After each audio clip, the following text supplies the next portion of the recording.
ఒక్కసారైనా దుర్గాయై నమః అనాలి, లేదా కనీసం దుర్గా అని అనాలి ఒకసారి. అందుకే ప్రత్యేకించి ఆంధ్రదేశంలో ఒకప్పుడు ఇంట పుట్టిన ఆడపిల్లలలో దుర్గానామం లేనటువంటి కుటుంబం ఉండేది కాదు. ప్రతి ఇంట్లోనూ ఒక ఆడపిల్లకి దుర్గా అన్న పేరుతో ఉండేవారు. ఎందుచేత అంటే దుర్గా అన్న నామాన్ని నోటితో ఉచ్చరించినంత మాత్రం చేత అనేకమైనటువంటి ఫలితములు సంక్రమిస్తాయి. దుర్గా ఈ ఒక్క నామంలో దకారాన్ని ఉచ్చరించడం చేత దైత్యనాశనం అవుతుంది. దైత్యులంటే రాక్షసులు.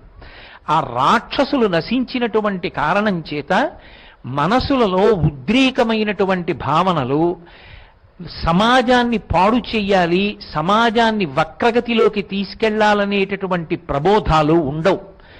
ఎందుచేత అంటే మిగిలిన యుగాలకి కలియుగానికి ఒక